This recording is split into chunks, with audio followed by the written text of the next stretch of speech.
할렐루야. 사랑하는 대강의 가족 여러분, 오늘 하루도 하나님의 말씀과 동행하는 삶이 되길 소망합니다. 오늘 함께 나눌 하나님의 말씀은 고린도전서 1장 18절에서 25절 말씀입니다. 십자가의 도가 멸망하는 자들에게는 미련한 것이요 구원을 받는 우리에게는 하나님의 능력이라. 기록된 바 내가 지혜 있는 자들의 지혜를 멸하고 총명한 자들의 총명을 폐하리라 하였으니, 지혜 있는 자가 어디 있느냐, 선비가 어디 있느냐, 이 세대에 변론가가 어디 있느냐. 하나님께서 이 세상의 지혜를 미련하게 하신 것이 아니냐.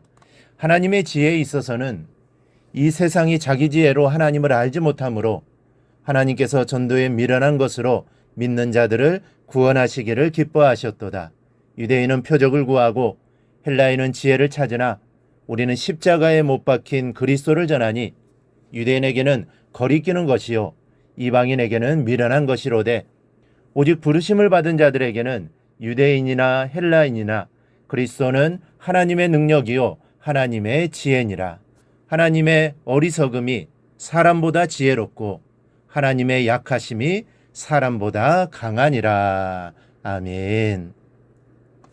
여러분들은 말씀을 듣기 전 어떤 마음가짐을 가지십니까? 아무 생각 없이 말씀을 듣는 것은 문제가 있습니다.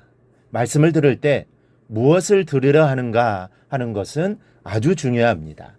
말씀을 받는 시간에 앞서 우리의 마음은 준비되어져 있어야 합니다. 그래서 말씀을 듣기 전에 찬양도 하고 기도도 하는 것입니다. 마음이 준비되어 있지 않으면 말씀이 제대로 들리지 않기 때문입니다. 현대의 신앙인들은 말의 지혜를 들으려고, 또 좋은 말을 들으려고 설교를 대할 때가 많습니다. 이 사람의 지혜나 좋은 말을 듣기 위해 말씀의 자리에 앉아서 내 입맛에 맞는 말씀이면 웃기도 하고 또 즐거이 듣기도 하다가, 또 지루한 말씀이 시작되면 귀를 닫고 딴 생각을 할 때가 많습니다. 우리들은 서로 은혜 받았다라는 말을 많이 사용합니다. 이 말은 내 안에 좌우의 날쌘검 같은 말씀이 들어와서 잘못된 나의 쓸모없는 부분들을 도려내어 변화를 가져왔다라는 의미가 되어야 합니다. 그러나 여러분, 혹시 은혜 받았다는 말이 이해가 잘 됐다, 재미있었다, 흥미로웠다라는 의미로 사용되고 있다면 우리는 하나님 말씀을 듣는 우리의 자세를 고쳐 잡아야 합니다.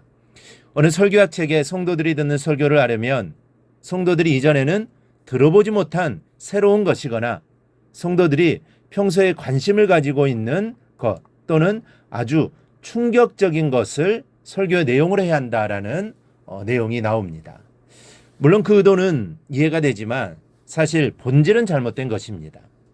듣는 사람에게 초점을 두었기 때문입니다. 하나님의 말씀은 때로 사람들이 싫어서 듣지 않고 싶어하는 내용일 수도 있습니다. 그러나 그래도 하나님께서 전하라 하시는 것을 받아 전하는 것이 설교 아니겠습니까? 우리도 구약 성경을 보면 이스라엘이 타락했을 때 하나님께서는 선지자를 통하여 그들에게 말씀합니다. 그런데 그 말씀은 백성들이 듣기에 너무나도 싫은 겁니다. 나라가 망한다, 포로로 끌려간다. 이 얼마나 듣기 싫겠습니까? 하지만 그게 하나님 말씀이기 때문에 선지자들은 그 말씀을 전하는 것입니다. 그래서 사도 바울은 이렇게 말합니다. 유대인은 표적을 구하고 헬라인은 지혜를 찾으나 우리는 십자가에 못 박힌 그리스도를 전하니. 이 얼마나 우리의 전곡을 찌르는 말씀입니까? 사람들의 입맛대로 말씀을 전한다면 유대인들에게는 표적을 보여주는 설교를, 헬라인에게는 지혜를 안겨주는 말씀을 전해야 한다는 것이죠. 그러나 그것은 하나님 앞에서 아무런 의미가 없습니다. 나는 가장 귀한 진리인 십자가에 못 박힌 그리스도를 전한다고 합니다. 여러분, 가장 중점을 두고 전할 것은 지혜도 표적도 아닙니다. 바로 예수님의 십자가입니다. 인간의 눈으로 보면 한없이 미련한 것으로 보이는 것이 십자가입니다. 그러나 오직 그 안에만 사람을 변하게 하고 죽음을 생명으로 바꾸는 능력이 있습니다. 그래서 바울은 오늘 본문에서 오직 십자가만을 외칩니다. 그러므로 표적도 지혜도 아닙니다. 아무리 하늘에서 불이 내리는 설교라고 해도, 지혜의 기쁨을 충만케 하는 말씀이라고 해도 십자가에 못 박히신 그리스도가 빠진 설교는 그거는 쭉정이에 불과합니다. 그러므로 예수 그리스도의 십자가만을 듣고 받고 믿고 전하는 것이 능력인 줄을 믿으시기를 바랍니다. 이 말씀을 대할 때마다 우리가 새로운 것을 찾기보다는, 관심 있는 것에만 초점을 맞추기보다는, 충격적인 것을 말할 때만 정신을 차리기보다는 설교 안에서 늘 예수님의 십자가를 찾는 것에 초점을 맞추어야 하는 겁니다. 스펄전 목사님이 회심한 날은 1850년 12월 6일입니다. 청년 시절 내적인 불안과 갈등에 사로잡혀 방황하다가 눈이 많이 내리던 어느 날 예배할 곳을 찾아 감리의 예배처로 찾아 들었습니다.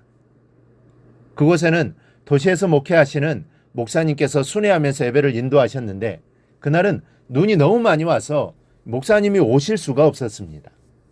예배 시간이 지나도록 목사님께서 오시지를 않자 그 교회 한 남자 성도가 예배를 인도하게 됩니다.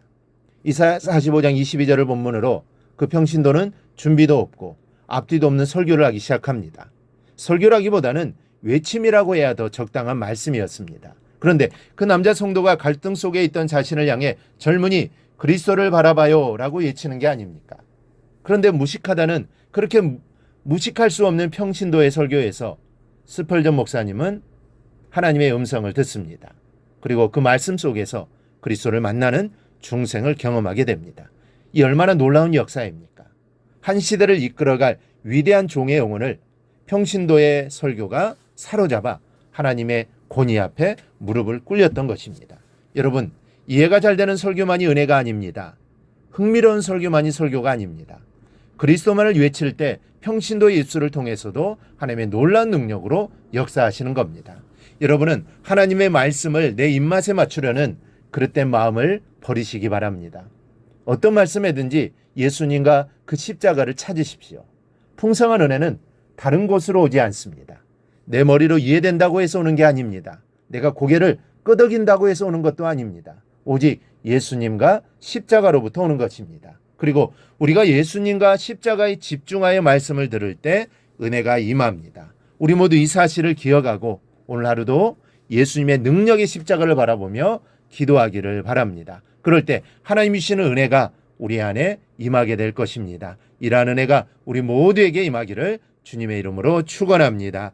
오늘 묵상한 말씀을 굳게 잡고 삶으로 실천하며 살아내는 대강의 모든 성도들이 되기를 축복합니다.